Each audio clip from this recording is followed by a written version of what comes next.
Warahmatullahi wabarakatuh. Selamat sore semuanya. Waalaikumsalam. Sore, Pak. Sore, Pak. Sore, Gimana Pak. kabarnya? Sehat semuanya. Alhamdulillah, Pak. Ini siapa yang belum hadir ya? Itu. Mas Adit minta tolong temannya satu lagi di kontak ya untuk Ya, segera hadir. Pak.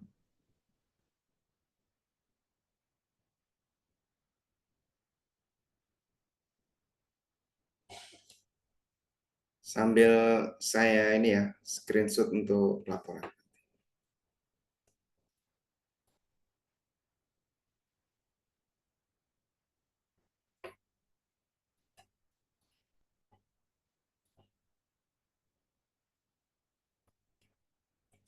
Bentar, saya izin bentar ngisi portal dulu terlebih dahulu ya.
Baik, teman-teman, materi kita pada sore hari ini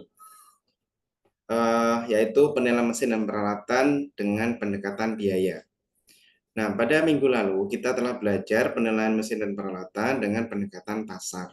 Ya, nah, kalau kita review lagi, pendekatan pasar itu cocok digunakan dalam hal data pembanding atau di pasar aktifnya itu datanya ada. Ya, misalnya terkait dengan penilaian kendaraan, ya, atau misalnya mesin genset gitu ya. Jadi di pasaran itu ada penjualan, terus ada pembelian, atau misalnya ada penawaran, katakanlah gitu. Nah, salah satu karakteristik dari mesin dan peralatan itu kan unik ya, artinya eh, dia bisa jadi dalam kondisi tertentu atau misalnya dengan jenis tertentu, mesin dan peralatan itu dia tidak tersedia di pasaran, artinya dia tidak ada pasar aktifnya, gitu ya. Nah, sehingga kita harus melakukan penilaian itu dengan pendekatan yang lainnya, yaitu bisa dengan pendekatan biaya atau nanti bisa menggunakan pendekatan yang pendapatan.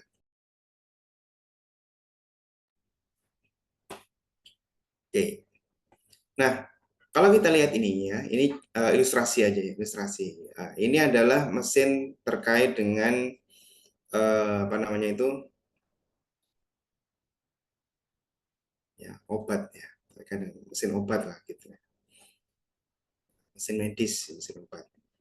Nah, kalau kita lihat mesin ini, mesin obat ini, pembikin obat, itu di pasarannya kan kemungkinan tidak ada ya di pasaran. Jadi kita akan sulit mencari orang-orang atau pihak-pihak yang dia jual beli mesin seperti ini. Ya, lain halnya kalau kita misalnya beli genset gitu ya atau beli kendaraan, itu ada banyak ya. Nah, atau bisa jadi mesinnya itu sudah terpasang ya. Jadi kondisi dia in situ ya. Dia terpasang. Jadi terpasang di suatu apa menempel di bangunan atau di kumpulan mesin-mesin gitu ya. Kondisinya terpasang. Nah, kita akan sulit kalau misalnya penilaian mesin obat ini dengan pendekatan pasar. Ya. Ini konsep dasar ya, bukan konsep dasar. Ya, kita akan sulit kalau misalnya penilaian mesin ini itu menggunakan pasar, karena pasar aktifnya dia tidak ada. Gitu. Dan kita menilainya itu dalam kondisi mesin itu sudah terpasang. Ya, sudah terpasang. Nah, kalau kita misalnya mendapatkan penugasan seperti ini, maka alternatif pendekatan yang bisa digunakan adalah pendekatan biaya. Oke. Nah, pada prinsipnya pendekatan biaya untuk penilaian mesin dan peralatan itu hampir mirip dengan pendekatan biaya pada penilaian properti secara umum. Ya, misalnya kita penilaian properti berupa rumah gitu ya. Pendekatan biaya. Nah, berarti kan kita harus menghitung eh, biaya-biaya pembangunan baru dari rumah tersebut. Nah, kalau mesin dan peralatan juga seperti itu. Nah, tetapi untuk mesin dan peralatan yang dimaksud dengan biaya itu bukan berarti kita membangun ini, bukan berarti kita membangun atau membuat mesin seperti ini, ya. Jadi mesin ini dengan biaya dia tidak dibangun atau tidak dibuat ya, atau diciptakan, ya. Tidak sebagaimana pendekatan biaya pada rumah. Kalau rumah kan kita seakan-akan membangun gitu ya, menciptakan rumah. Kalau ini mesinnya itu tidak dibuat atau dibangun, tetapi yang dimaksud dengan biayanya itu adalah biaya beli dan pasangnya, beli dan pasang. Nah, sampai mesin itu siap untuk digunakan. Nah, kalau kita flashback di pendekatan pasar,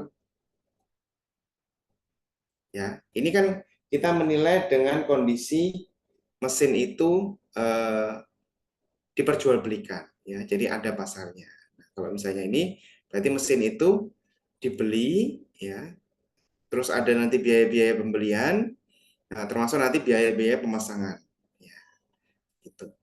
Nah, nanti kita juga akan mengenal yang istilah reproduction cost new atau replacement cost new. Itu konsep dasarnya terkait dengan apa namanya pengantarnya pengantarnya terkait dengan pendekatan biaya untuk brand mesin. Oke.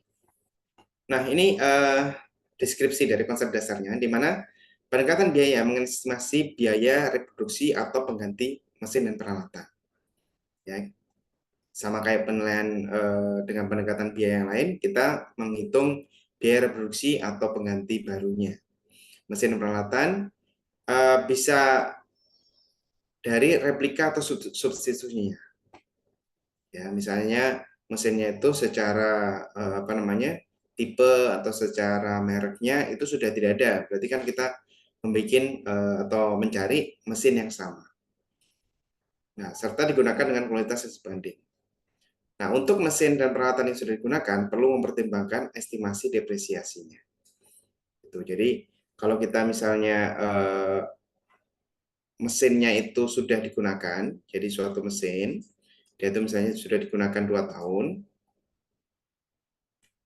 ya nanti kita hitung depresiasinya. Gitu. Sebagaimana kalau menghitung pendekatan biaya rumah, ya kita juga menghitung depresiasinya atas penggunaan yang sudah digunakan. Nah, jadi sebenarnya untuk pendekatan biaya, penilaian mesin dan peralatan ini, dia tidak murni biaya, ya tidak murni biaya. Jadi di sini kayak semacam apa namanya mix gitu ya. Jadi ini mix antara pendekatan pasar, ya, dan pendekatan biaya Nah, kenapa kita ada kaitannya dengan pendekatan pasar atau mix dengan pendekatan pasar? Karena pada saat kita menghitung atau mencari data yang mesin dijual, ya kita pakai pasar. Jadi kita tetap mencari data pembanding. Ya, kita tetap mencari data pembanding, tetapi data pembandingnya itu bukan dalam rangka membandingkan nilainya, tetapi dalam rangka ini kalau kita beli itu harganya berapa gitu. Gitu. Ya, jadi kita tetap mencari data pembandingnya. Nah, plus nanti ada biaya-biayanya, misalnya biaya transportasi, biaya pemasangan, atau biaya pengujian. Nah, itu dimasukkan dalam komponen nilai mesin. Itu. Nah, nilai dari mesin dan peralatan diperoleh dengan mengurangkan biaya reproduksi atau penggantian baru dengan penyusutan. Ya tadi ya, kalau sudah ketemu RCN-nya, kita kurangi dengan depresiasi. Jadi penilaiannya itu dengan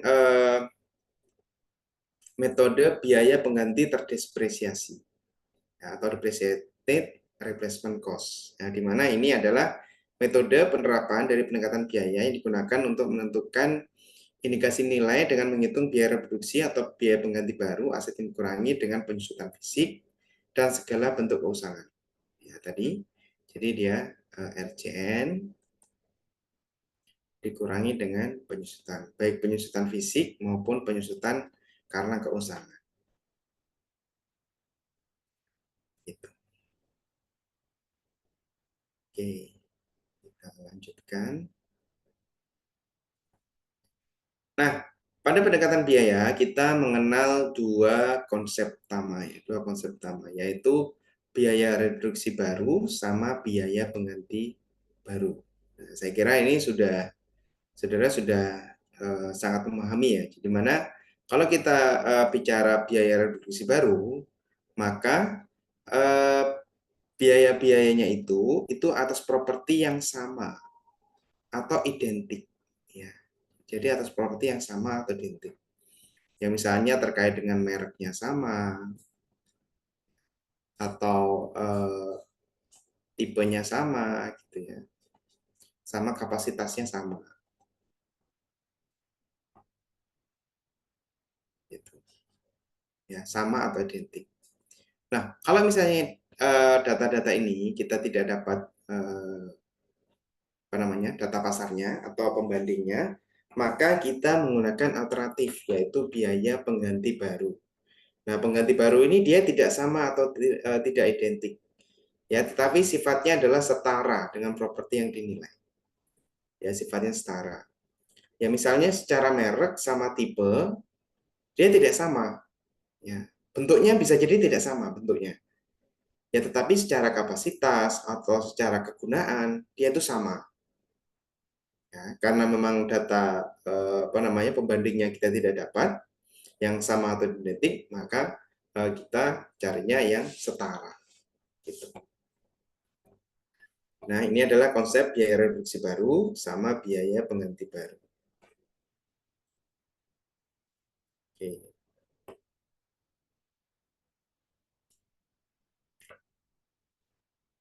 Nah, berikutnya dalam perhitungan biaya reduksi baru atau pengganti baru atau menghitung RCN tadi. Nah, pada pendekatan biaya itu tidak hanya dihitung dari apa namanya harga mesinnya saja. Ya, jadi kita akan menghitung biaya-biaya antara lain meliputi misalnya biaya perencanaan. Ya, kalau misalnya terkait dengan pengadaan mesin itu ada biaya perencanaan. Terus kalau misalnya ada biaya perizinan, ya biaya perizinan. Ada beberapa mesin dia memerlukan izin dan di situ ada biayanya. Termasuk biaya profesional di situ. Ya, biaya profesional itu kalau kita meng-hire untuk perizinan itu tenaga ahli misalnya untuk memproses perizinan. Terus biaya material, ya biaya material. Nah, kalau misalnya mesin atau peralatan itu dia membutuhkan material tambahan. Biaya engineering, ya kalau kita membayar pembayaran engineering. Biaya pengadaan, ya nilai mesin itu sendiri atau harga mesinnya. Termasuk di situ manajemen konstruksi dan pengawasan. Nah, biaya pondasi. Jadi kalau misalnya mesinnya itu harus dipasang, nah itu dan memerlukan pondasi bawahnya, nah itu ditambahkan. Termasuk biaya instalasi atau konstruksinya. Gitu. Nah, kalau misalnya pengiriman, berarti biaya transportasi. Ya, pengiriman baik dari luar negeri maupun dari dalam negeri. Ya, dari luar negeri maupun dari dalam negeri. Nah, mayoritas untuk mesin-mesin yang unik ya, atau mesin-mesin yang dia itu tidak umum ya dijual pasaran itu dibelinya itu dari luar negeri. Makanya kita harus mencari datanya itu dari luar negeri. Jadi kita cari pemasoknya itu dari luar negeri. Makanya nanti kita pertimbangkan, kalau kita dari luar negeri berarti pertimbangkan transportnya, ya, biaya transportnya atau pengirimannya, gitu. Terus biaya asuransi kalau ada, ya, biaya asuransi. Kalau dari luar negeri nanti ada biaya asuransi, baik asuransi pengiriman maupun asuransi atas barang itu sendiri. Nah, kalau kita beli dari luar negeri, maka ada namanya bea masuk, ya, bea masuk. Nanti ada persentase tertentu bea masuk yang merupakan bea masuk. Tergantung barangnya apa. Terus pajak yang tidak bisa dikreditkan, ya, pajak-pajak tidak bisa dikreditkan. Nah, nanti pada saat impor itu ada yang namanya PPh 22. Ya, PPh 22 nanti ada persentase tertentu. Ini dapat dikreditkan, ya, dapat menjadi kredit pajak. Ya, sehingga PPh 22 ini dia tidak ditambahkan. Gitu. Terus kalau misalnya ada biaya bunga selama masa konstruksi, nah, tapi tidak termasuk biaya akibat penundaan waktu atau biaya lembur. Nah, biaya-biaya yang keluar ini itu ditambahkan ke RCN yang biaya mesinnya itu sendiri, ya, ditambahkan. Ini termasuk dia di dalamnya termasuk biaya-biaya lain. Gitu. Oke, termasuk biaya-biaya. Oke, sampai sini ada pertanyaan atau diskusi terlebih dahulu, silakan.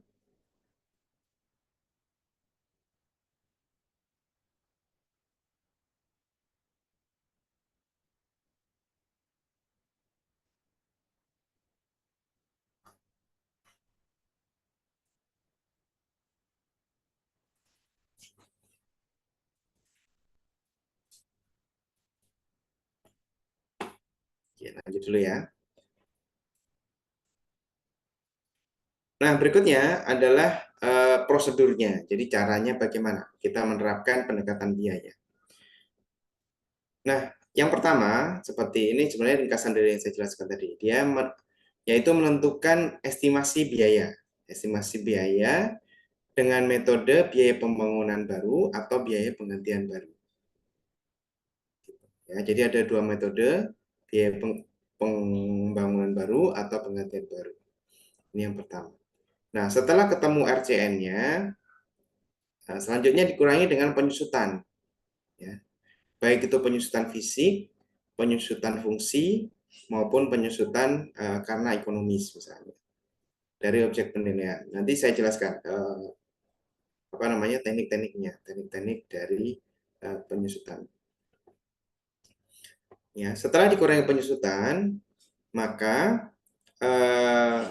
untuk menghasilkan indikasi nilai objek penilaian, yaitu dari RCN dikurangi dengan penyusutan. Ya, sesimpel itu. Nah, jadi tantangannya untuk pendekatan biaya itu adalah saudara menentukan ini, ya, menentukan RCN-nya. Ini yang mungkin akan susah. Susahnya kenapa? Biasanya mesin-mesinnya itu dia itu sifatnya unik, ya. Mungkin bisa jadi saudara baru pertama kali lihat itu mesin itu, gitu. Nah, sehingga untuk beli barunya itu berapa, gitu. Nah, kita harus menentukan, harus tahu nanti belinya barunya berapa. Gitu. Sehingga kita harus cari mesin ini itu suppliernya siapa saja, ya, suppliernya siapa saja. Nah, kalau sudah ketemu suppliernya, kita tanya harganya itu berapa kalau mesin seperti itu. Gitu. Nah, tanyanya itu bisa by telepon. Ya, ini kalau dunia nyata, ya. Nanti kalau misalnya untuk pembelajaran, saya kira saudara tidak perlu sampai di teleponnya. Bisa by telepon atau request by email, ya. Atau dia sudah ada di webnya misalnya, atau di marketplace-nya, itu sudah ada, maka kita bisa langsung gunakan. Gitu, ya. Yang paling banyak kalau misalnya pengalaman saya itu email. Jadi kami melakukan email ke suppliernya, nah nanti akan dibalas tuh emailnya, akan mendapatkan penawaran. Jadi untuk mesin ini itu eh, apa namanya, harganya segini. Nah terus biayanya apa saja, begitu. Nah, atas dasar email inilah yaitu sebagai dasar untuk menghitung RCN-nya tadi. Nah, selanjutnya pakai penyusutan. Gitu. Oke. Nah, untuk menghitung biaya reduksi baru, ya, jadi kan kita menghitung RCN ya, itu ada beberapa metode, ya, atau teknik ya, metode atau teknik. Ada metode detail, ya, atau metode trending, atau metode cost to capacity, sama metode lainnya. Gitu. Nah, metode lainnya nanti ada long factor method sama end factor method. Ya, kita bahas satu persatu. Ya, ini untuk menghitung biaya reproduksi baru ya. Yang pertama adalah metode detail, ya, atau detail method. Nah, kalau kita lihat penjelasannya, metode ini yaitu metode untuk menghitung biaya pengganti baru dengan cara menghitung nilai setiap komponen. Ya, jadi kita menghitung setiap komponennya secara detail. Ya. Nah, di mana untuk nilai setiap komponen tadi itu bisa termasuk biaya langsungnya sama biaya-biaya tidak langsung. Ya, kita lihat itu didetailkan biaya-biayanya. Ya mungkin nilai mesinnya tetap nggak detail ya, karena kan kita tidak menciptakan mesinnya. Ya, mesinnya tetap dari pasar. Nanti untuk biaya-biaya lainnya itu didetailkan. Gitu. Nah, metode ini biasa juga dikenal dengan summation method, karena pendetailannya tadi. Ini contohnya, contoh biaya langsung, yaitu biaya bahan baku, biaya tenaga kerja langsung, biaya pengangkutan dan handling, instalasi, fondasi, elektrikal dan pipa, serta pajak penjualan, kalau ada pajak-pajak. Terus berikutnya biaya tidak langsung, ya, fee engineering, arsitek, jasa lainnya, semuanya termasuk di situ ada pajak impor sama sewa peralatan atau biaya debugging, ini pengetesan ya, pengetesan. Nah, semua ini ditambahkan, didetailkan biaya langsung maupun biaya tidak langsung, termasuk biaya pembelian mesinnya itu. Ya. Intinya dia didetailkan. Ya, ini metode yang pertama, metode detail. Oke. Nah, berikutnya adalah metode trending ya, atau trending method.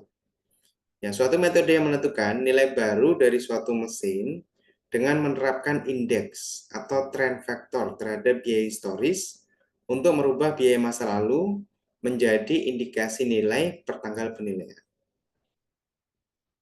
Kalau kita lihat penjelasan lanjutnya, metode ini adalah salah satu metode untuk menghitung RCN, bukan menghitung biaya pengganti baru. Ya, kenapa? Karena mesinnya itu dianggap mesin yang sama, gitu ya. Terkecuali jika mesin yang dianggap sebagai pengganti baru, pertanggal penilaian secara substansi sama dengan mesin yang jadi objek penilaian. Ya. Jadi intinya gini,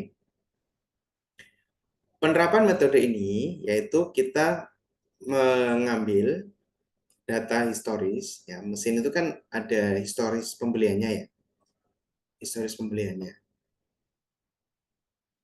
Nah, kalau kita dapat datanya ini, nah kita cari nih, kalau per tanggal penilaian ini dengan mesin yang sama dengan harga tertentu, kalau dibeli sekarang itu harganya berapa?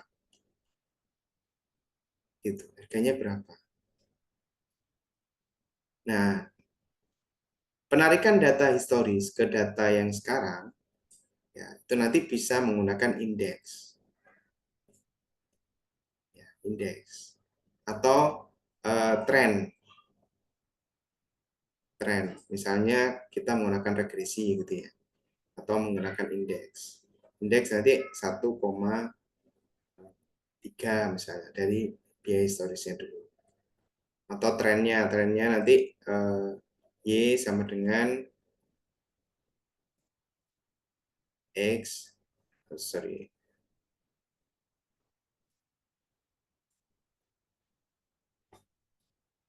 A plus BX gitu ya. Nanti ada trennya gitu. Pakai tren. Gitu. Nah, intinya kita mau konversi biaya historis dulu belinya berapa, kalau kita hitung sekarang itu berapa. Nah, indeks sama trennya itu dapat dari mana? Indeks dari trennya ini dibikin dari data pasarnya ya atau kondisi pasar. Ya, kita ada analisis pasar tambahan, yaitu kita cari data-data dengan mesin yang sama, ya, mesin yang sama atau mesin yang apa namanya, yang nggak harus sama ya, maksudnya yang secara penggunaannya itu hampir sama ya, yang sudah diketahui biaya historisnya, terus sekarangnya berapa, harga sekarangnya berapa, harga sekarangnya berapa.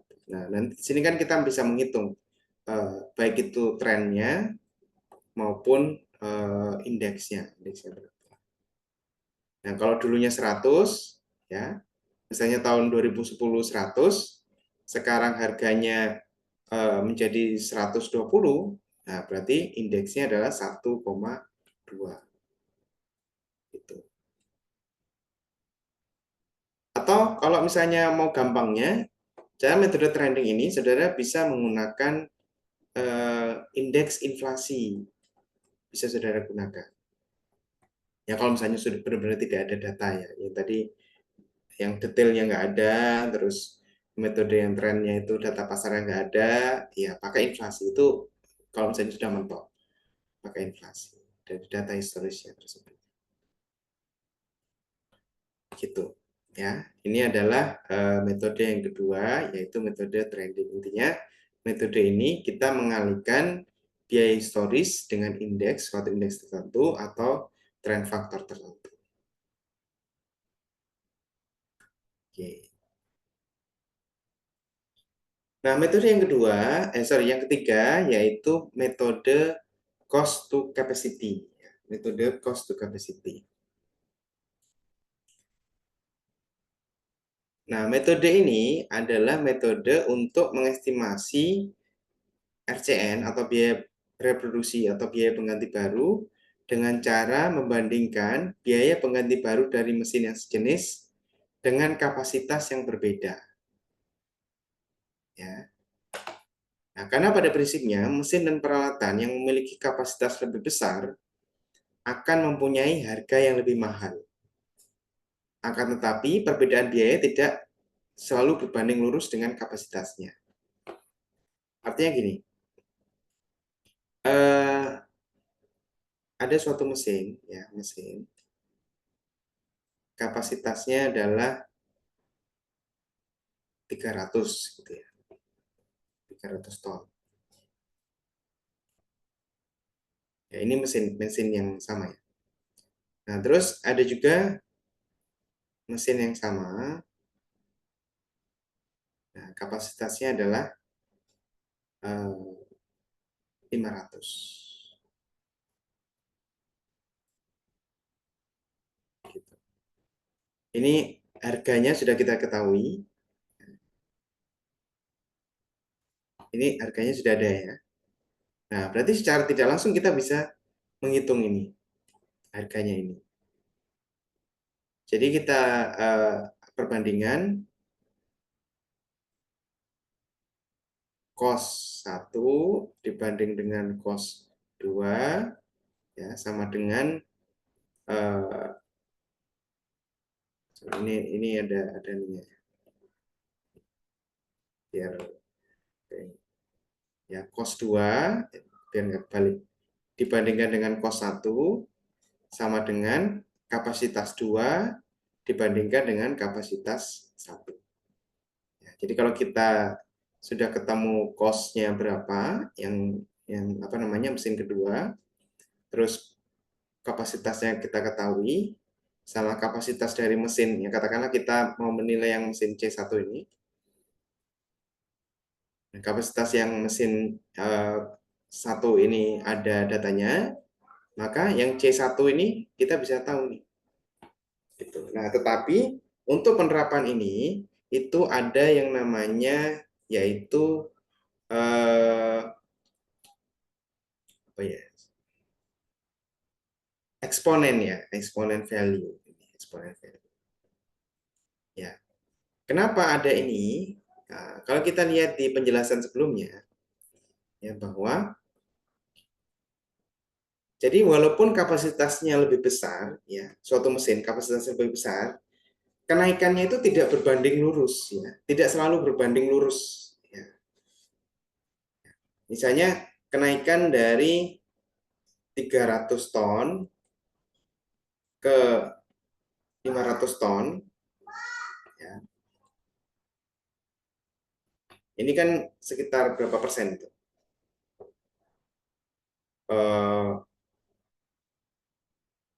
2/3 ya, 2/3. Maksudnya, ya, kenaikannya kan sekitar 2/3 lah. Katakanlah 70% lah. Ini contoh aja ya. Katakanlah naiknya 70%. Nah, harganya, cost-nya, cost dari mesin tersebut, bisa jadi dia tidak naik 70%. Gitu. Dia walaupun berbanding sama-sama naik, tetapi kenaikannya itu tidak selalu 70%. Bisa jadi kenaikannya hanya 40% atau 30%. Nah, untuk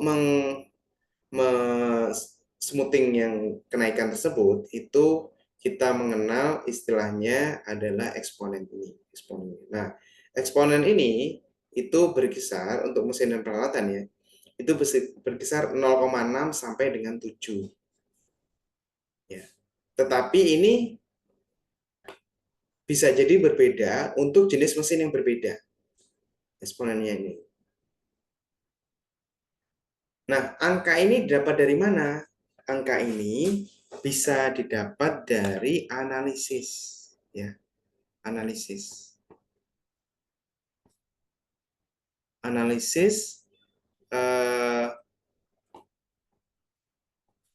ya, mesin-mesin sesuai dengan pasar. Ya, jadi kita kumpulkan mesin-mesin dengan harganya berapa, terus kapasitinya berapa, ya, ada banyak dikumpulkan, katakanlah 10 lah.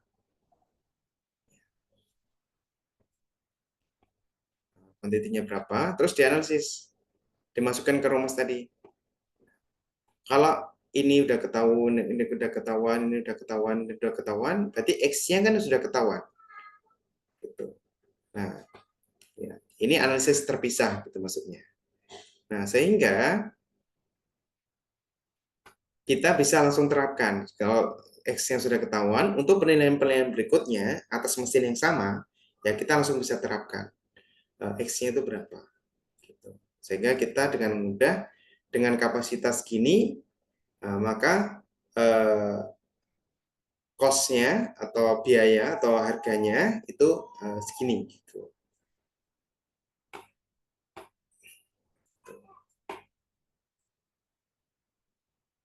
Coba saudara hitung, misalnya C2-nya adalah dari contohnya nih 500 juta, terus nanti C1-nya yang dihitung berapa, ini punya kapasitasnya 30 ton, terus kapasitas yang ini adalah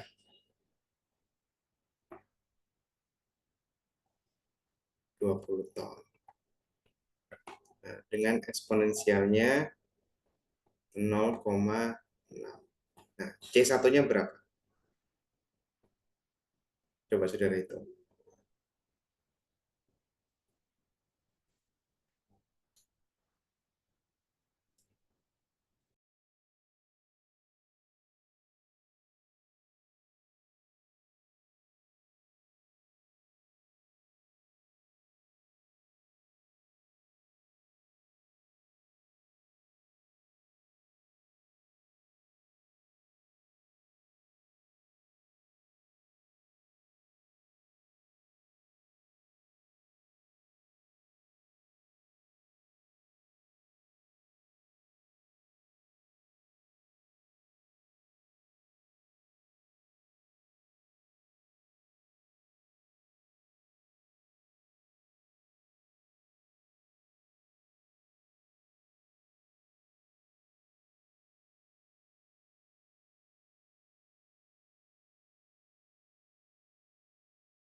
Sudah tahu jawabannya?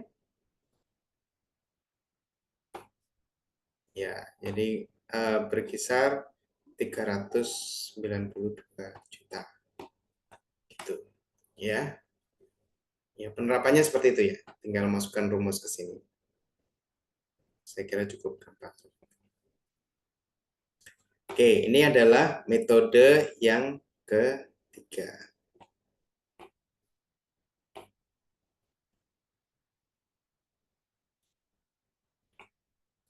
Nah, berikutnya adalah kita bisa menggunakan metode lainnya.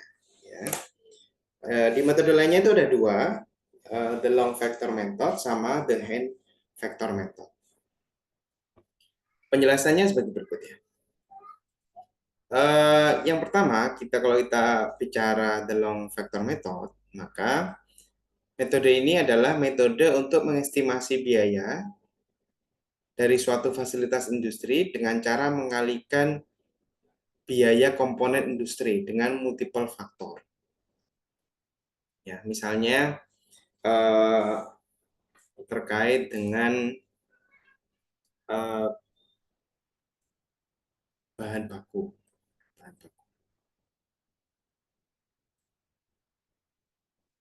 Ya, jadi bahan baku per harinya itu berapa?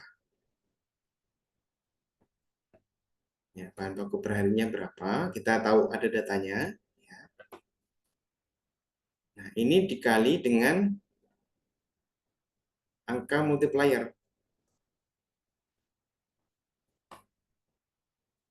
Ya, angka multiplier. Sejumlah tertentu ya, angka tertentu. Sehingga nanti ketemu RCN. Di bahan baku ini adalah contoh biaya komponennya. Jadi apa namanya? Masukan dari mesinnya itu biaya bahan baku. Bisa juga biaya komponen yang lain ya. Jadi tidak harus bahan baku. Ya, bisa bahan baku atau misalnya dari listrik ya, pengguna listrik gitu ya. Atau kalau listrik BBM sebenarnya yang bawah. Ya, atau misalnya biaya-biaya yang sudah diketahui yang ada kaitannya dengan mesin tersebut. Ya. Nah, kita kalikan dengan multiplier-nya. Nah, angka multiplier ini dapat dari mana? Ya, lagi-lagi ini didapat dari analisis. Ya, analisisnya dapat dari mana? Analisisnya didapat dari kita kumpulkan biaya komponen,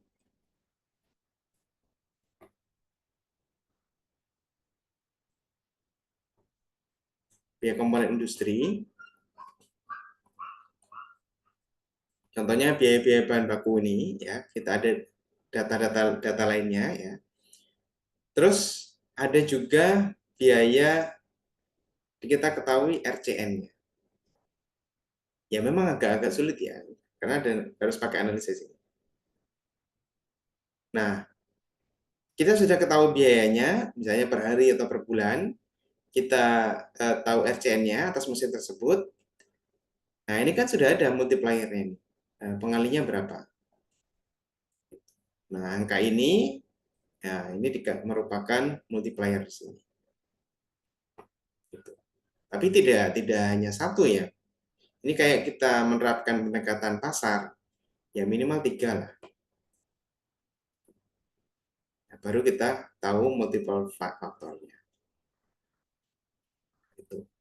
Nah, biasanya untuk yang kondisi seperti ini, analisisnya itu sudah ada. Analisis itu sudah ada.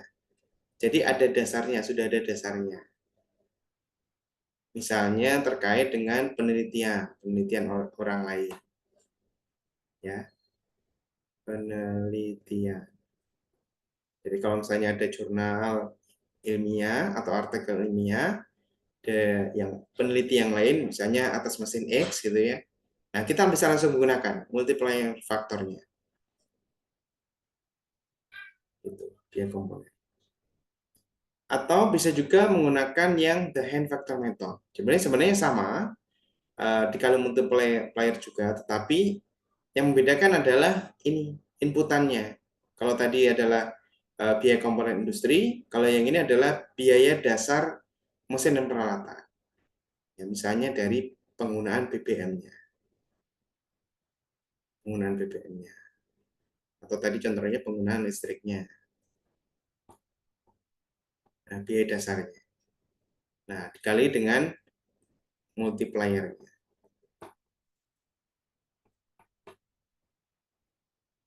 Ya, penerapannya sama, multiplier-nya ini dapat dari analisis. Gitu, dapat dari analisis. Jadi kalau kita sudah tahu misalnya penggunaan BBM, kalau kita sudah tahu multiplier-nya, ya tinggal langsung dikalikan saja. Gitu. Ya, cuma tantangannya adalah kita menemukan angka multiplier-nya ini. Termasuk kalau saudara menghitung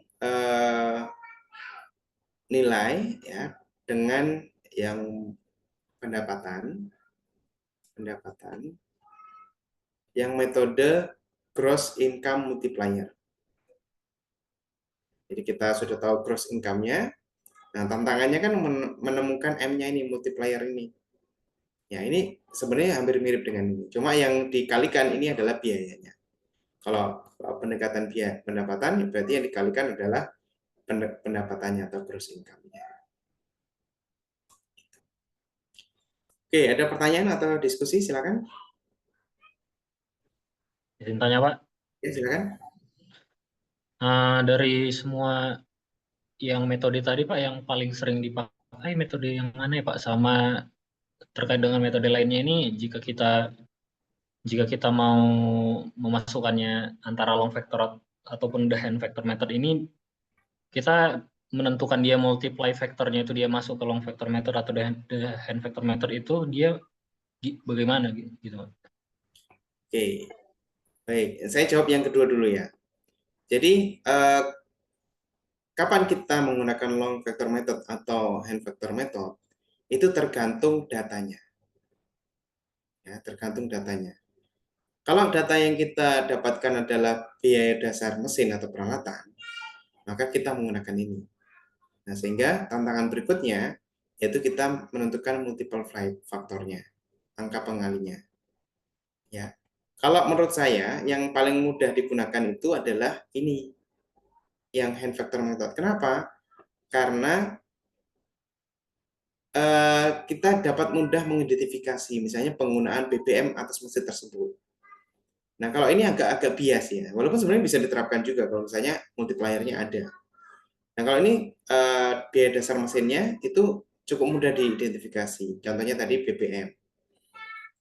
Gitu. Nah, berikutnya tinggal kali multipliernya. Multipliernya tadi dapat dari mana? Jadi dapatnya dari pasar. Jadi sudah ada analisis sebelumnya. Ya, dengan penggunaan BBM segini, maka mesinnya itu tipe ini atau kapasitasnya segini, harganya segini. Ya itu kita sudah harus tahu datanya gitu. Nah, eh, terkait dengan penggunaan metode lain ini itu jarang sekali digunakan ya sebenarnya. Tapi tidak menutup kemungkinan ini dapat digunakan. Ya, kenapa jarang sekali digunakan? Karena yaitu tadi multiplier faktornya inilah yang sulit ditemukan. Ya, kalaupun itu ada datanya mungkin nggak terlalu banyak. Ya. Datanya nggak terlalu banyak. Ya, kalau misalnya datanya sudah banyak, ya kita tinggal pakai pendekatan atau metode yang lain gitu, metode misalnya detail atau apa gitu. Itu lebih lebih dapat dipertanggungjawabkan. Sehingga penggunaan metode ini itu cukup jarang digunakan. Termasuk yang ini ya, termasuk yang ini. Jadi kita harus ada analisis tambahannya, cost to capacity. Ya. Terus trending itu juga ini nggak terlalu jarang, tapi ada yang menerapkan ini. Nah, yang sering digunakan apa? Yang sering digunakan adalah metode detail. Ya, metode detail. Kenapa ini sering digunakan? Karena kita cukup mencari data pembanding. Ya, data pembanding. Tidak mencari atau menciptakan analisis tambahan. Gitu. Jadi kita cukup mencari data pembanding yang dimana mesinnya itu dijual oleh supplier, ya. Nah, selanjutnya kita identifikasi biaya-biayanya. Biaya-biayanya. Baik langsung maupun tidak langsung. Dan ini lebih rinci. Nah, karena dia lebih rinci, maka untuk mempertanggungjawabkannya kita lebih mudah. Gitu. Atau kita apa namanya? Menjelaskannya terhadap pemangku kepentingan itu lebih mudah dan lebih mudah dipahami juga. Gitu. Nah, ini metode yang sering digunakan. Termasuk kalau misalnya dulu pernah penilaian mesin, itu menggunakan metode yang ini, metode detail. Itu, Mas. Oke, ada lagi yang lain pertanyaan?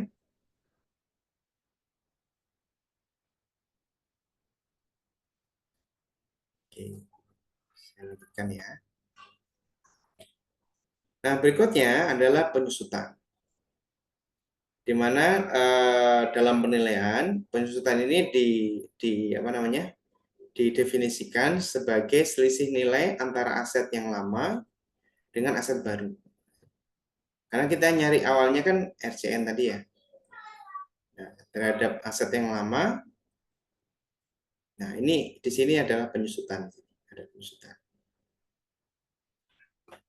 Nah, penyusutan ini ada yang namanya penyusutan fisik, ya, atau kerusakan fisik, ada keusangan fungsi, ya, ada juga keusangan ekonomis. Ya, fisik itu berarti fisik dari mesinnya, terus fungsi, ya mungkin secara fungsi dia sudah ada yang rusak katakanlah, rusak dan kembalinya, atau sudah tidak berfungsi sebagaimana mestinya, gitu ya, atau secara teknologi dia sudah usang, gitu ya, atau secara ekonomis dia itu tidak masuk, gitu ya, jadi biayanya dia sudah uh, melebihi daripada hasilnya, gitu ya, secara ekonomi tidak masuk, atau bisa juga karena peraturan-peraturan yang sudah tidak boleh mempergunakan mesin tersebut. Itu dimasukkan ke dalam penyusutan.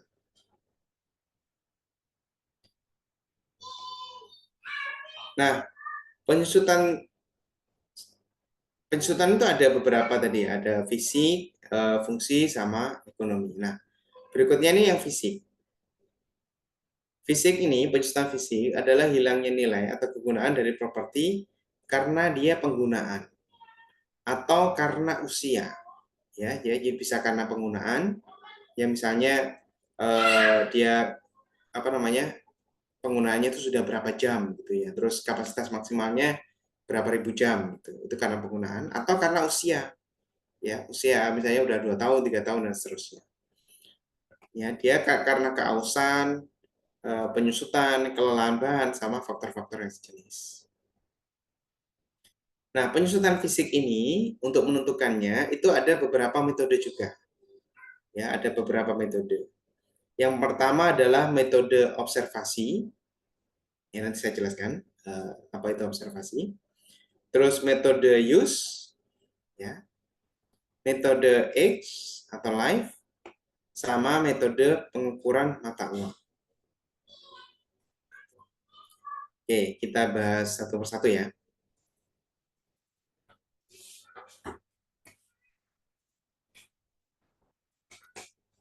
Yang pertama adalah metode observasi, ya, metode observasi.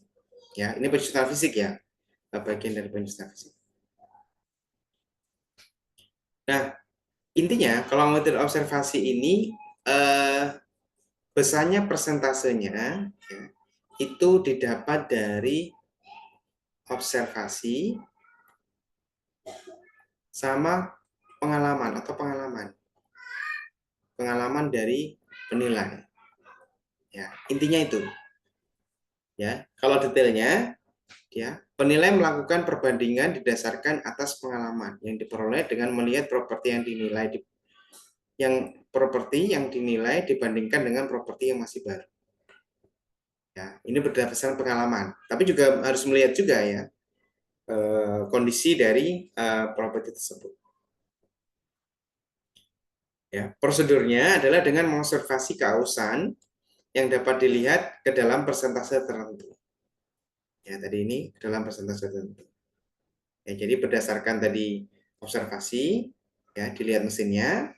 Nah, itu terus dituangkan atau dibentuk dalam persentase. Oh, ini berapa persen dari harga barunya. Gitu. Nah, angka persentase ini ya selain dari pengalaman penilai dapat juga dari wawancara. Ya, wawancara operator atau penanggung jawab dari mesin tersebut. Ya, jadi biasanya kan ada operatornya. Dan kita tanya, "Pak, ini kira-kira mesinnya itu sudah terpakai berapa persen?" gitu ya, atau dia sudah menyusut berapa persen gitu. Ya. Nah, ini berguna untuk menentukan keausan yang tidak terlihat. Ya, jadi kan mungkin ada beberapa komponen yang dia itu tidak terlihat secara fisik ya, ada di dalam gitu ya. Nah, itu yang tahu operatornya atau penanggung jawab operasionalnya. Nah, kita bisa gunakan data tersebut atau hasil wawancara. Nah, dari fakta-fakta tersebut kemudian dituangkan atau dihitung besarnya pensusutan dalam bentuk persentase. Jadi berapa persen dari harga barunya. Katakanlah contohnya 40% gitu, 40% dari harga barunya. Ini dapat dari observasi. Dapat dari observasi. Ya, ini metode yang pertama.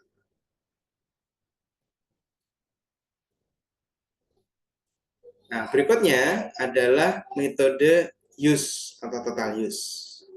Ya, pensusutan fisik.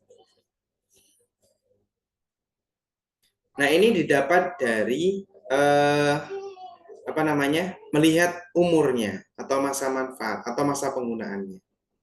Bukan umur beda ya. Ini penggunaan. Misalnya jam ya, berapa jam mesin digunakan, gitu ya. Atau dia berapa biasanya atau berapa ton yang sudah atau yang sudah diolah. Ya, masa penggunaan. Nah, di mana pensusutan fisik ini adalah masa penggunaan dibanding dengan masa manfaat normalnya. Ya, katakanlah penggunaannya adalah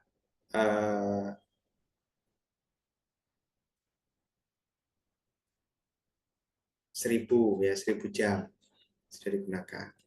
Nah, terus masa manfaat normalnya adalah 50.000 jam. Nah, ini adalah persentase penyusutannya. Contohnya seperti itu. Nah, bisa jadi masa manfaat yang di bawah ini itu bertambah, ya bisa jadi bertambah. Kenapa? Karena itu ada perbaikan, ya atau ada perawatan yang rutin. Ya, sehingga dari masa manfaat normal ini ada penambahan masa manfaat. Sebentar ya, saya stop ini dulu. Kelas.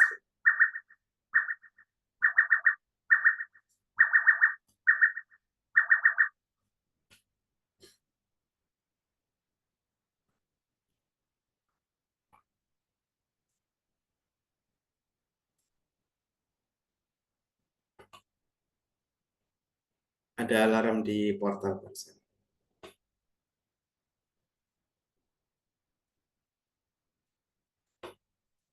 Ya, tadi ya, saya ulangi lagi bahwa bisa jadi suatu mesin itu ada penambahan masa manfaat.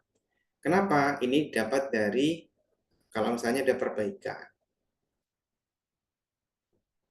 Ya. Atau bisa juga terkait dengan perawatan yang rutin. Nah, sehingga masa manfaatnya bertambah. Gitu. Nah, otomatis kalau masa manfaatnya bertambah, penyusutannya kan juga berkurang nanti.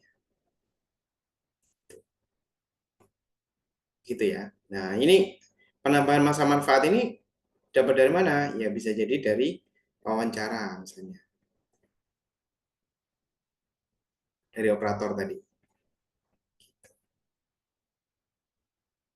Oke, ini yang kedua ya. Tadi yang pertama karena observasi, yang kedua dengan use atau total use. Nah, berikutnya adalah metode age atau life. Ya, kalau ini dilihat dari umurnya. Kalau tadi itu dari penggunaan, ya, ini dari umurnya. Jadi penyusutan fisik itu adalah umur efektif dibandingkan dengan umur fisiknya. Ya.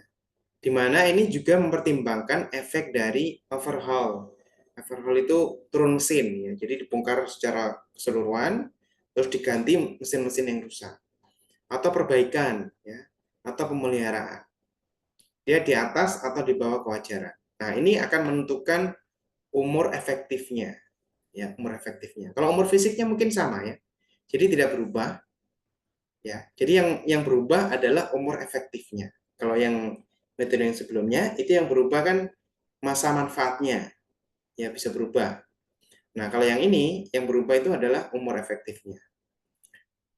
Nah, bisa jadi umur efektif ini itu berbeda dengan umur yang uh, umur uh, yang benar-benar apa ya, umur berjalan ya, umur berjalan. Itu apa namanya? Umur apa namanya? Kalau umur yang real jadi lupa saya. Ya, ada di sini.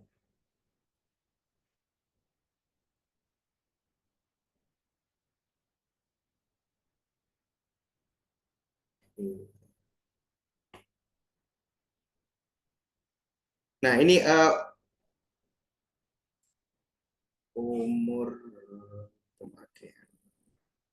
Ya, umur penggunaan ya, umur penggunaan. Ya, katakanlah umur penggunaan. Contohnya gini, umur penggunaan, jadi mesinnya itu di 2020. Terus, oh sorry, ini terlalu dekat. 2010. Nah, penilaiannya itu di 2024. Nah, ini kan secara umur penggunaannya itu kan sudah 14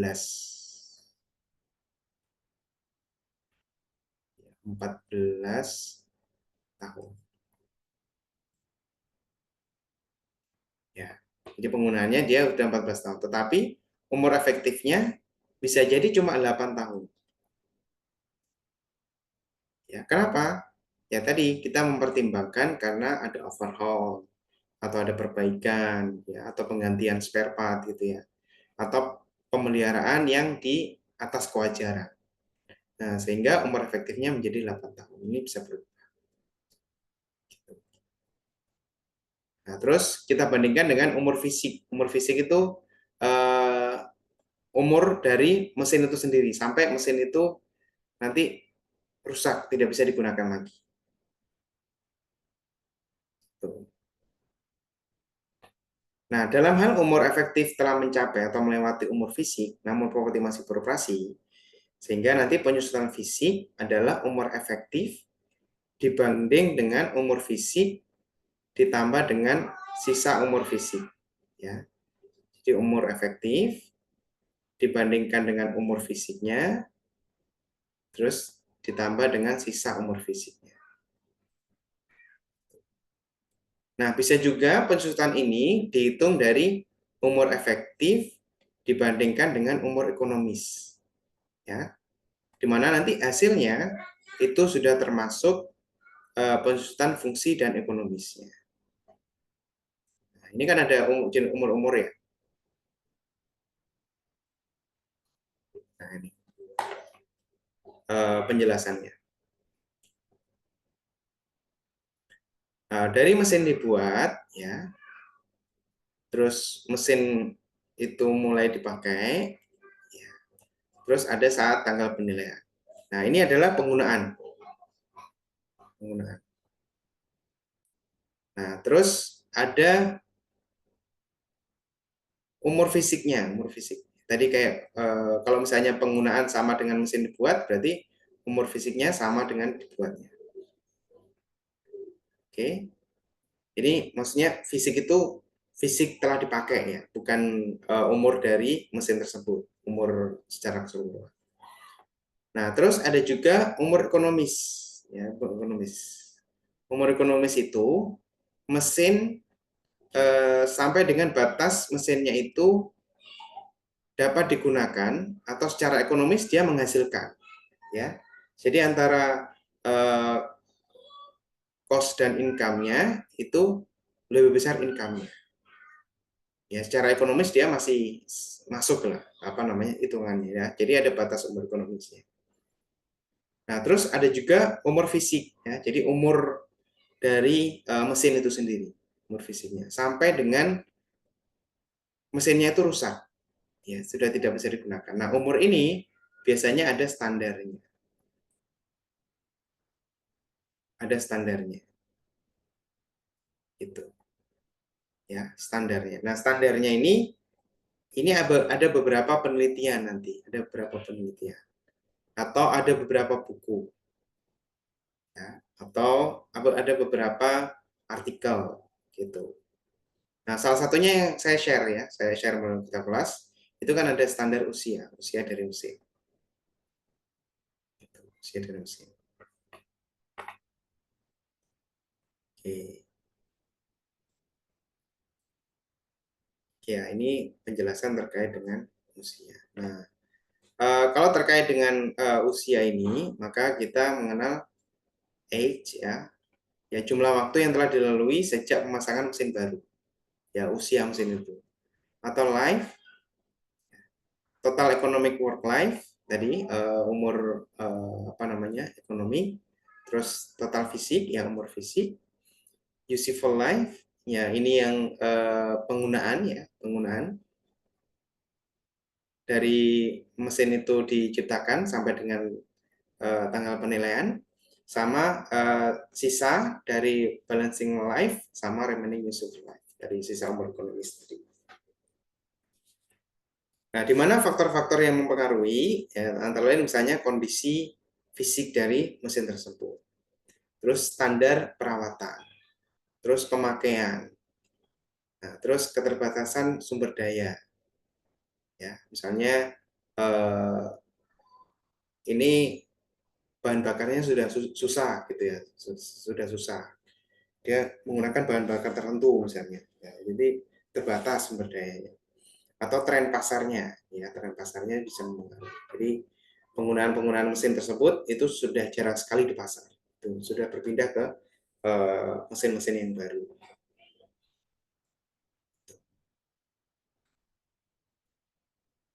Oke.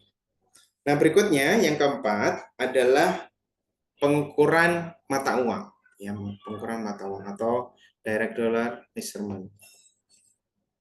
Ini masih penjutaan fisik ya. Metode ini paling berguna untuk properti baru atau properti yang berada di tengah masa manfaat. Di mana metode ini dia mengidentifikasi yang namanya penyusutan yang dapat diperbaiki ya atau curable sama yang tidak dapat diperbaiki atau incurable. Ya, kita harus mengidentifikasi nih dari mesin-mesin tersebut mana penyusutan yang dia itu dapat diperbaiki ya, atau dia itu tidak dapat diperbaiki. Ya, tidak dapat diperbaiki misalnya karena usia ya, karena usia. Ya, kalau usia ya, tidak bisa diperbaiki kalau curable. Nah, curable kalau yang dapat diperbaiki misalnya ada komponen yang rusak gitu. Ya, komponen.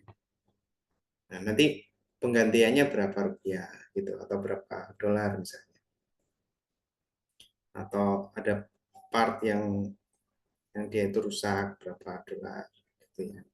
Kita identifikasi yang dapat diperbaiki. Ada juga yang karena tidak dapat diperbaiki. Nah, semua penyusutan ini ditambahkan ya dibandingkan dengan biaya reduksi baru. Nah, itu adalah penyusutan fisiknya. Nanti ada persentase tertentu dari biaya reduksi baru. Nah, dari 4 tadi, yang paling banyak digunakan itu metode apa? Yang paling banyak digunakan eh, dua ini ya, metode use atau total use sama metode age atau life. Ya.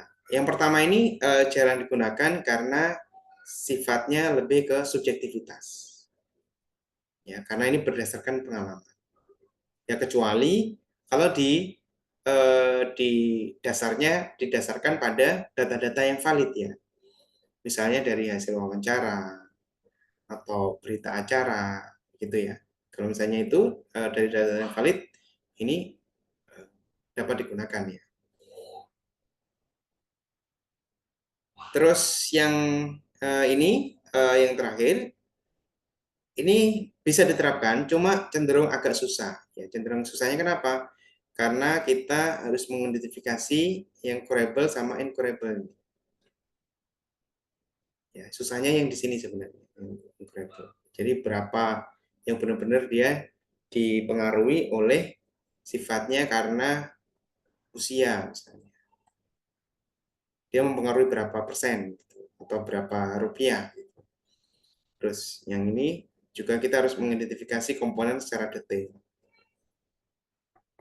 Gitu.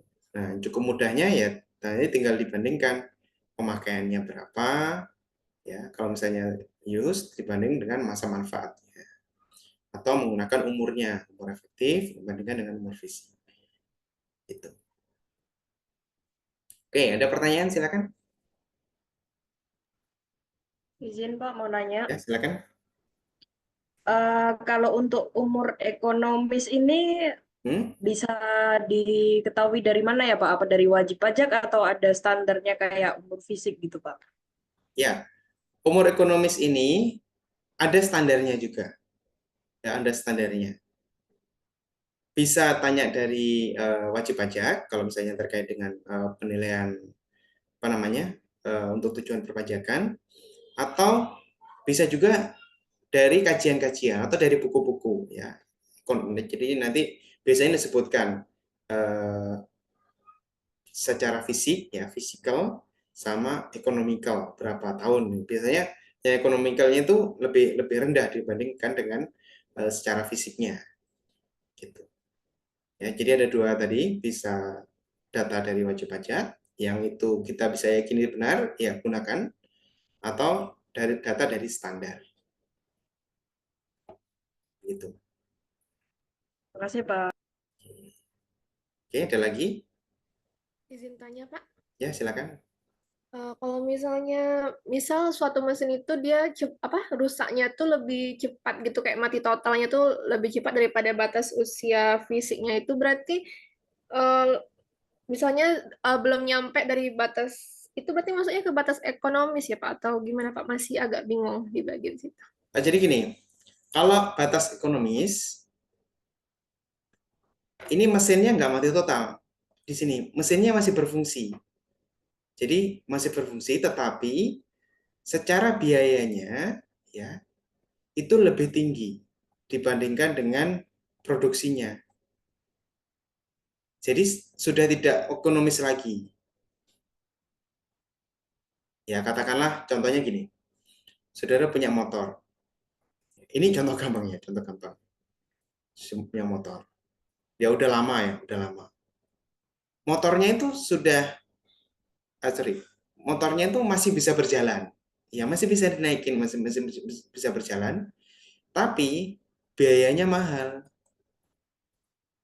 Ya, misalnya penggunaan BBM-nya dia mahal, ya, atau biaya perawatannya menjadi mahal. Sehingga motornya itu sudah tidak ekonomis lagi saudara gunakan.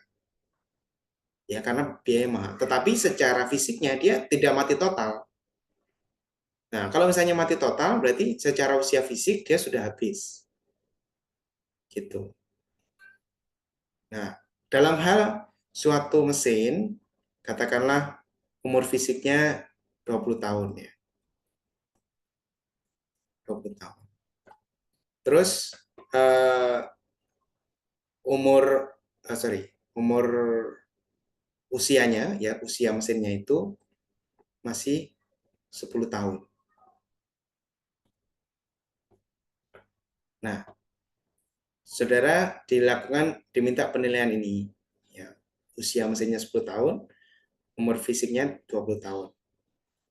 Umur ekonomis kita tidak dapatkan datanya. Nah, terus ini mesinnya itu rusak berat. Nah, penyusutannya berapa? Apakah nanti kita menggunakan 50%? Ya, jawabannya tidak ya. Penyusutannya bisa mendekati 100%. Bisa mendekati ya, itu kan tidak 100%. Yang membedakan apa? Yaitu umur efektifnya. Ya, jadi umur fisiknya tetap 20 tahun, jadi umur efektifnya yang kita gunakan katakanlah menjadi 19 tahun gitu. Begitu ya. Jadi usia ekonomis ini kita jarang temu ya, karena kita membandingkan tadi secara cost sama hasil produksinya berapa. Ya, masih ekonomis atau tidak gitu loh. Gitu, Mbak. Makasih, Pak. Oke, ada lagi pertanyaan, silakan. Oke, kalau nggak ada kita lanjutkan. Nah, berikutnya adalah keusangan fungsi. Keusangan fungsi. Ini bentuk depresiasi yang kehilangan nilai atau kegunaan dari properti disebabkan karena inefisiensi atau kekurangan dari properti itu sendiri. Ya, inefisiensi. Di mana pengusahaan fungsi ini biasanya ada teknologi baru. Ya, ada teknologi baru. Teknologi baru yang menyebabkan mesin yang lama itu dia tidak efisien lagi. Atau beberapa part dari mesin yang lama itu sudah tidak perlu digunakan lagi. Karena sudah ada penggantinya gitu ya. Ya, misalnya suatu mesin. Nah, ini ada satu part ya di sini. Ini sudah fungsinya tidak perlu lagi. Yang output misalnya dari sini itu sudah tidak diperlukan lagi. Sehingga nanti di part ini itu bisa merupakan penambah dari keusangan fungsi. Ini tapi sangat sulit ya menentukan ini. Nah, ini keusangan fungsi bisa disebabkan karena kelebihan biaya operasi. Yang tadi misalnya partnya ini sudah secara fungsi dia tidak digunakan lagi ya karena kelebihan biaya operasi atau kelebihan konstruksi, ya, biaya modal berlebih. Terus kelebihan kapasitas. Ya, kapasitasnya besar, ya, tetapi fungsinya dia hanya menggunakan sedikit saja kapasitas. Nah, yang lainnya itu idle, ya, atau ketidakmampuan, atau kurangnya utilitas, bisa juga. Nah, keusangan fungsi ini itu kalau dalam penilaian ya, pada prinsipnya dapat dikurangkan ya, dapat dikurangkan atau menambah penyusutan. Tetapi pada penerapannya itu cukup susah kita. Ya, kenapa? Karena kita sulit mengidentifikasi. Misalnya dari part suatu mesin itu apakah partnya itu langsung dihilangkan? Padahal partnya itu sendiri kan masih ada nilainya, gitu. Atau misalnya kalau kapasitasnya terlalu besar, ya, apakah yang idle ini menjadi tidak bernilai? Kan enggak, gitu. Kan dia masih ada penilaian, cuma fungsinya aja tidak maksimal gitu. Nah, sehingga ini bisa diterapkan, cuma agak susah menerapkannya, keusahaan fungsi ini. Demikian yang keusahaan ekonomis, ya. Ini biasanya karena ada peraturan, ya, ada peraturan-peraturan yang dia itu tidak memperbolehkan misalnya, atau salah satu komponennya sudah tidak boleh digunakan, gitu. Atau terkait dengan inflasi atau suku bunga, atau terkait dengan permintaan atas produk, persaingan meningkat, gitu ya. Sehingga mesin-mesin itu dia sudah tidak ekonomis lagi misalnya, gitu. Secara prinsip dia dapat diterapkan, dapat dikurangkan kalau secara penyusutan ekonomis, tetapi penerapannya agak susah.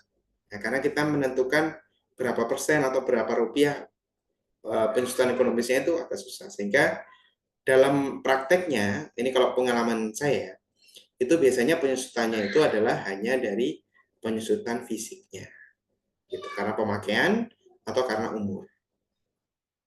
Gitu. Tapi dengan analisis atau dengan kondisi yang berbeda, bisa jadi penyusutan fungsi atau penyusutan ekonomis dapat diterapkan. Gitu ya.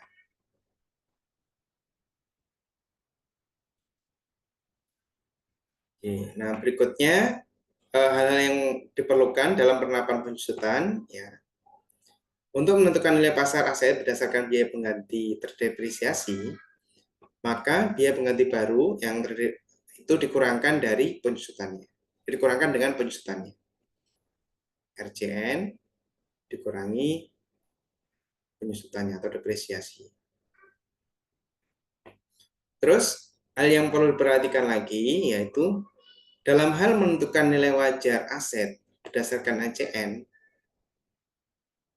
dengan tanggal penilaiannya itu sama, ya, tanggal penilaiannya itu sama dengan tanggal perolehan, maka tidak perlu dilakukan penyusutan. Contohnya begini,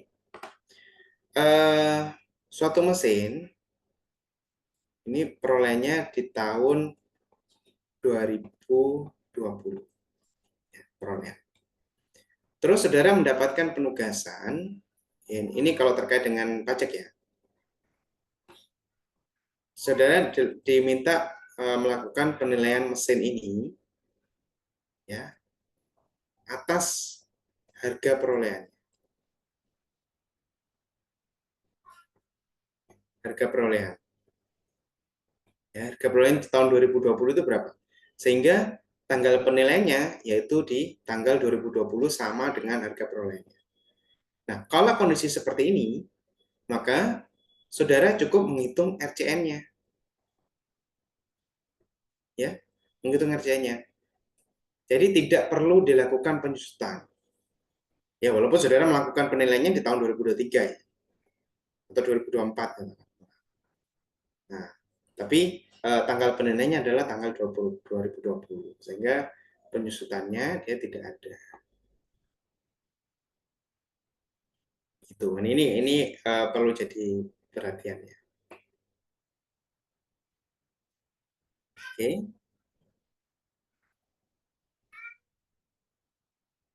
Nah, seperti yang saya jelaskan tadi bahwa untuk mesin-mesin tertentu ya itu pasarannya atau suppliernya itu berasal dari luar negeri.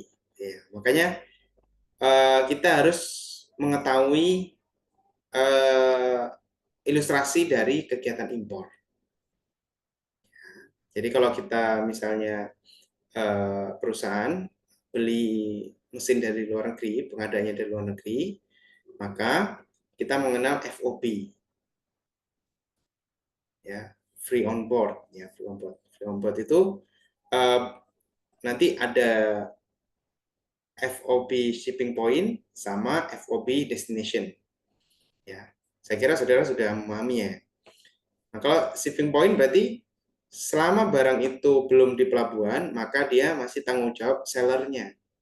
Nah, begitu nanti di pelabuhan, maka tanggung jawab dari bayarnya. Ini sampai pelabuhan. Nah, sehingga kita akan memperhitungkan yang namanya ongkos angkut. Biasa ongkos angkut ya, atau kita kenal dengan freight ya. Freight ya. Terus kita pertimbangkan juga insurance ya, termasuk nanti cost dari barangnya itu sendiri ya. Cost-nya berapa? Cost dari barangnya itu sendiri. Ya, harga barangnya tadi dia oleh sellernya dijual berapa gitu. Dari sini nanti kita identifikasi cost, asuransinya sama ongkos angkutnya. Gitu. Ya, termasuk nanti ada biaya-biayanya ya. Ya, kira-kira apa biaya-biayanya kalau terkait dengan impor? Ada dikenal dengan pajak-pajak dalam rangka impor. Ya, import duty ini salah satunya adalah pajak-pajak dalam rangka impor. Ini apa aja kira-kira? Ada yang tahu? Nanti kita ada namanya biaya masuk, ya. Atau ada PPN, ya. Atau kalau misalnya barangnya mewah, ada namanya PPNBM. Ya. Gitu. Sebenarnya ada PPh 22, ya, PPh 22. PPh 22 ini tidak perlu ditambahkan, ya. Ini sebenarnya masih debatable ya. Debatable di beberapa kalangan peneliti. Kalau saya pribadi, PPh 22 itu tidak ditambahkan. Karena ini merupakan kredit pajak nantinya. Sebenarnya PPh 22 itu kan bukan atas pajak atas barang. Nah, kalau misalnya saudara memahami bahwa PPh 22 itu merupakan pajak penghasilan sebenarnya. Walaupun perhitungannya dari barang. Tapi pada dasarnya dia itu merupakan pajak penghasilan. Bukan dari pajak atas barang. Gitu. Jadi nanti untuk yang pajak-pajaknya itu biaya masuk, PPN sama PPNBM. Termasuk di situ biaya handling ya di pelabuhan ada biaya-biaya dimasukkan sama biaya bank kalau ada ya. Gitu. Nah, ini ditambahkan semua. Gitu. Oke. Nah, sehingga kalau kita detailkan dari FOB ya, FOB shipping point nanti ada freight cost sama shipping insurance, terus ketemu chief ya, atau terus ditambah dengan biaya impor. Nah, kalau misalnya pakai komisi ya komisi sama komunikasi, biaya materi dan lain-lain. Pakai importir ya, biaya importirnya, terus biaya dan cukai, biaya masuk, PPN. Kalau ini debatable tadi ya, ini saudara boleh gunakan boleh, tergantung reasonable saudara ya. Reason dari saudara, terus PPN kalau misalnya ada. Terus handling, biaya handling ditambahkan. Nah, setelah barang itu sampai di gudang wajib pajak atau gudang dari perusahaan, nanti di estimasi juga biaya instalasi dan fondasi.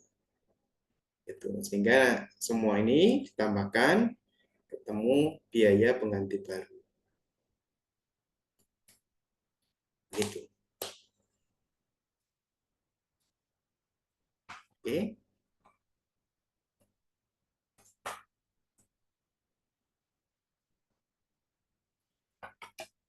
Ada pertanyaan silakan. Sebelum kita lanjut ke ini contoh studi kasus kertas kerjanya.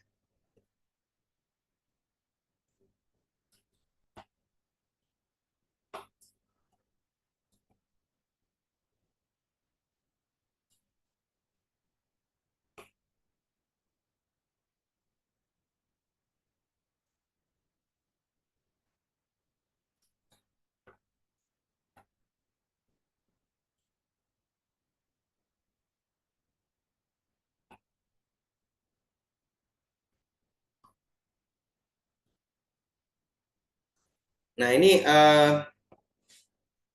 studi kasus ya, studi kasus contoh penerapan pendekatan biaya untuk melakukan penilaian mesin ya. Ini mesinnya itu adalah mesin boiler. Nah, kalau saudara bertahu, mesin boiler itu adalah mesin untuk merebus ya. Kalau di pabrik kelapa sawit itu untuk merebus mesin boiler. Nah, ini kapasitasnya 20 ton, mulai beroperasi tahun 2013, tanggal penilaian 23 Juli tahun 2013. Terus apa namanya? Tujuan pemeriksaan, pasar, dan seterusnya. Nah, dari penugasan ini, ya yang pertama kita cari data pembanding. Data pembanding, tapi bukan dalam rangka untuk pendekatan pasar ya. Dalam rangka kalau perusahaan itu beli baru mesin tersebut, itu berapa. Nah, kita dapat data pembanding, ini sumbernya, terus kondisinya, harganya segini. Terus umurnya dari boiler tadi 16 tahun.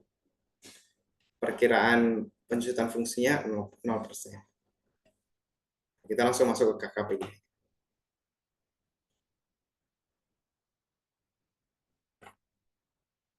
Ya, tadi dari penugasan tersebut kita kumpulkan data. Nah, kemudian kita dapat 2 data pembanding ya dari luar negeri tadi. Ya, kondisinya seperti ini. Harganya. Nah, dari data ini ya, dari data umum tadi, kan harganya kan 275.000,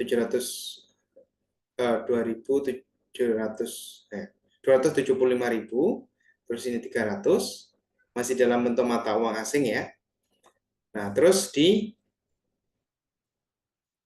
indeks kursnya. Kursnya kan berbeda antara kurs yang dia penawarannya ini sama kurs tanggal penilaian. Nah, ini dikalikan indeks nantinya dari harga tadi ya. Kurs dulu ya, kurs yang pada saat penawaran, kalau dibawa ke kurs tanggal penilaian itu indeksnya berapa? 1, atau 0, ya tergantung kondisi kursnya. Oke. Nah, ini ketemu cost-nya, harganya. Terus ditambah dengan ongkos angkutnya, cost freight-nya. Nah, cost freight-nya dapat dari mana? Cost freight-nya ini kita bisa menggunakan ini situs ya. Jadi kalau saudara browsing ya di beberapa platform itu menyediakan standar pengiriman misalnya dari Korea ke Indonesia. Jadi standar freight-nya itu berapa dolar gitu ya, atau berapa persen dari itu. Atau bisa juga menggunakan survei ke perusahaan ekspedisi. Perusahaan ekspedisi ya, DXL atau macam-macam ya, ada perusahaan ekspedisi. Kalau dia menerima pengiriman barang yang ukuran besar, di webnya biasanya ada dia tarifnya berapa per kilo. Gitu ya. Atau bisa menggunakan rule of thumb, ya, 10% dari harga item barangnya. Biasanya kalau di penerapan biaya masuk biasanya itu persentase tertentu kalau misalnya tidak ketahui freight-nya dari harga barang. Ya, rata-rata 10%. Tapi kalau bisa saudara ada dasarnya ya, misalnya dari situs atau dari perusahaan ekspedisi. Ini freight-nya. Terus diskonnya kalau ada. Nah, terus ditambah dengan transportasi lokal. Ya, ini berdasarkan analisis yaitu 50% dari transportasi yang luar negeri. Terus tambah asuransi ya 3%, tambah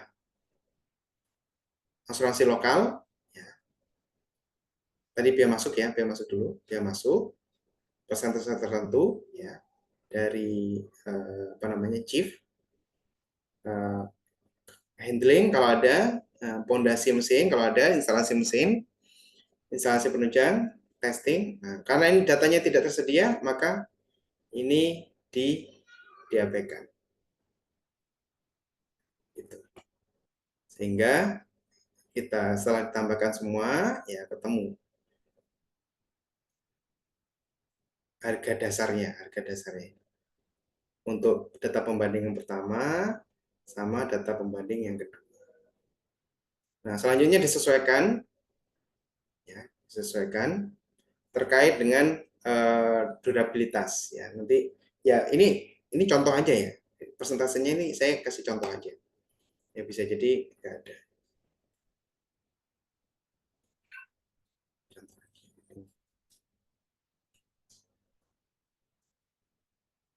Ya, kalau terkait dengan pemakaian misalnya sudah bisa masuk, atau mesin penggeraknya berbeda, kondisinya berbeda, dayanya berbeda, jam pemakaiannya berbeda, atau mungkin ekspedisi yang digunakan berbeda, durabilitasnya atau penggunaannya berapa lama itu bisa digunakan. Misalnya, katakanlah tidak ada ya. Nah, sehingga dari dua data pembanding itu tinggal kita rata-rata. Ya, bobotnya 50%, 50%, atau sama dengan rata-rata. Nah, langsung ketemu biaya pengganti baru.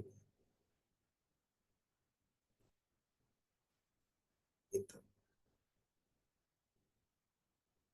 Oke, boiler. Ini kertas kerjanya. Saudara boleh pakai, boleh juga menggunakan yang lain ya. Ini tidak paten, tidak paten. Termasuk terkait dengan penilaian untuk tujuan perpajakan atau tujuan yang lain itu tidak harus menggunakan seperti ini. Gitu. Ya, kertas kerja itu bukan patokan. Ya, yang penting saudara tahu lah kronologisnya bagaimana. Oke, ini kertas kerjanya sudah saya kirimkan melalui PIC kelasnya. Oke, ada pertanyaan silakan.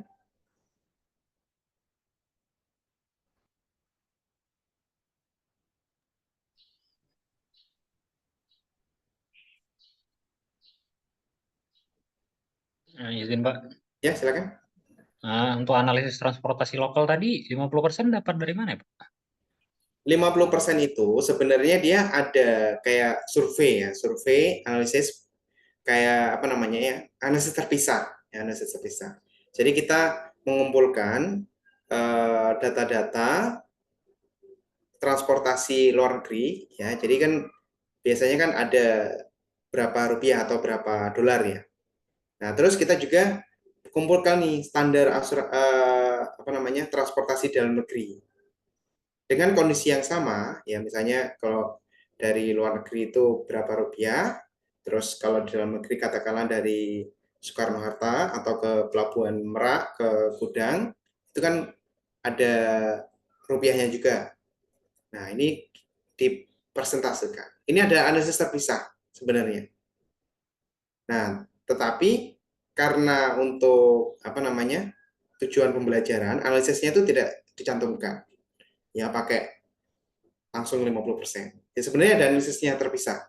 Gitu. Kalau saudara ingin analisisnya, ya tadi saudara kumpulkan data-data transportasi standar transport luar negeri, ya terus dibandingkan dengan standar transport yang ada di Indonesia. Gitu. Ya, baik Pak. Termasuk asuransi ya, asuransi juga seperti itu.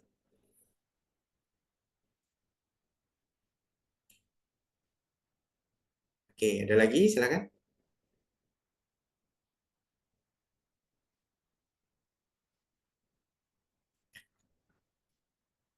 Kalau nggak ada diskusi lagi, jadi biasanya kan 50 menit akhir itu adalah sesi diskusi. Kalau tidak ada, mungkin kita bisa cukupkan kelas kita pada sore hari ini. Terus untuk kita masuk lagi kapan ya?